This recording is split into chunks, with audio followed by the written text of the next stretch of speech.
I am Urmila Yadav, assistant professor MJ college Bhilai. आज का topic है theory of learning. Subject psychological perspectives of education, class M.Ed, semester 2। Theory of learning, अधिगम के सिद्धांत समझने के लिए पहले हम सिनॉप्सिस को समझेंगे। इंट्रोडक्शन, प्रस्तावना, meaning of theory of learning, अधिगम सिद्धांत के अर्थ, definition of theory of learning, अधिगम सिद्धांत की परिभाषा, concept of theory of learning, अधिगम सिद्धांत का संप्रत्यय, क्लासिफिकेशन थ्योरी ऑफ लर्निंग, अधिगम सिद्धांतों का वर्ग। अधिगम के सिद्धांत का संप्रत्यय, concept of theory of learning. सीखने के सिद्धांत से क्या तात्पर्य है? इस प्रश्न का उत्तर देते हुए वैज्ञानिकों ने कहा है कि सीखने के सिद्धांत से तात्पर्य एक ऐसी सैद्धांतिक व्याख्या से होता है जिसके द्वारा सीखने की वैज्ञानिक व्याख्या होती है और उस व्याख्या में निम्न 3 प्रश्नों का पर्याप्त उत्तर मिल जाता है। जैसे व्यक्ति क्यों सीखता है? वे कुड ए पर्सन, व्यक्ति कैसे सीखता है? हाउ कुड ए पर्सन, व्यक्ति क्या। प्रस्तावना, इंट्रोडक्शन। सीखने की प्रक्रिया कैसे उत्पन्न होती है? हम कैसे सीखते हैं? एक बालक गणित के प्रश्नों को हल करना कैसे सीखता है? एक लड़की खाना बनाना और कपड़े सीना कैसे सीख जाती है? इसी प्रकार की अनेक प्रश्न हैं जिसके उत्तर के लिए सीखने की प्रक्रिया का गंभीर।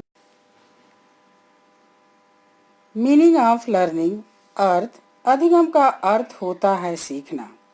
सीखने की प्रक्रिया अनवरत चलती रहती है और इसका कभी अंत नहीं होता है। जब तक इंसान जीवित रहता है तब तक सीखता रहता है, इसलिए यह एक निरंतर होने वाली प्रक्रिया है। शिक्षा मनोविज्ञान में अधिगम सिद्धांत की अनेक बताए गए हैं। इन सिद्धांतों से अनेक प्रश्न परीक्षार्थियों में लगातार देखने को मिल रहे हैं। इन्हीं प्रश्नों को ध्यान में रखते हुए आगे स्लाइड में हम table. Definition of theory of learning, अधिगम सिद्धांत की परिभाषा।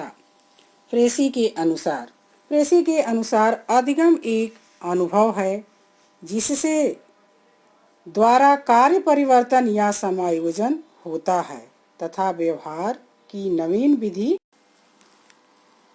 अधिगम के सिद्धांत का संप्रत्यय, concept of theory of learning.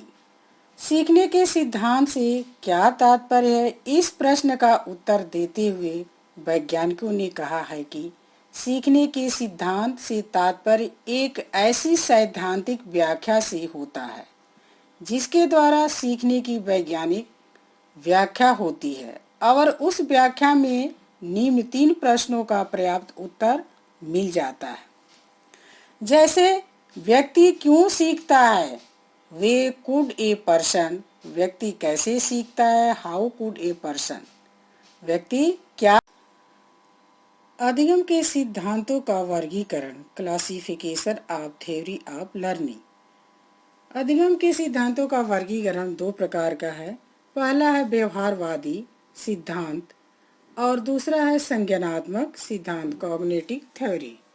व्यवहारिक सिद्धांत में इसे संबंधवादी सिद्धांत भी कहते हैं। व्यवहारवादी सिद्धांत में सीखने की प्रक्रिया को उद्दीपन व अनुक्रिया के बीच संबंध या बंधन बनाने के रूप में स्पष्ट करते हैं। दूसरा है संज्ञानात्मक सिद्धांत, कॉग्निटिव थ्योरी। संज्ञानात्मक सिद्धांत में उद्देश्य, समझ तथा सूझ की भूमिका पर अधिक बल देते हैं।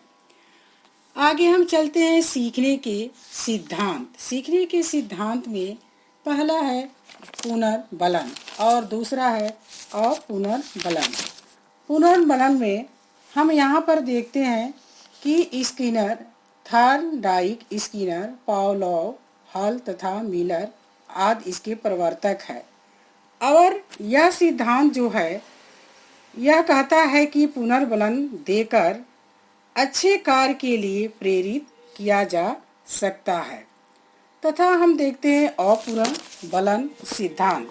इसमें वाटसन, गुथरी, एस्टस यह सिद्धांत में बताया जाता है। इसका प्रवर्तक हैं वाटसन, गुथरी, एस्टस। और यह सिद्धांत कहता है कि शिक्षक को उत्तेजना और अनुक्रिया के बीच।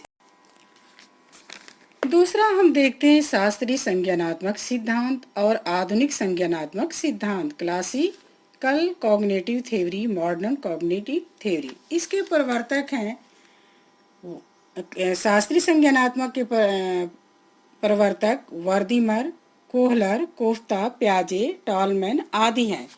यह सिद्धांत बताता है कि विशेष बातों पर यह सिद्धांत समस्या हल स्वयं का ही खोजने के लिए प्रेरित करता है।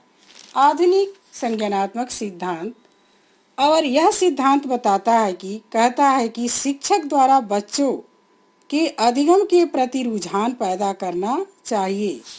इसको लिए विषय वस्तु को क्रमबद्ध रूप में प्रभावशाली तरीके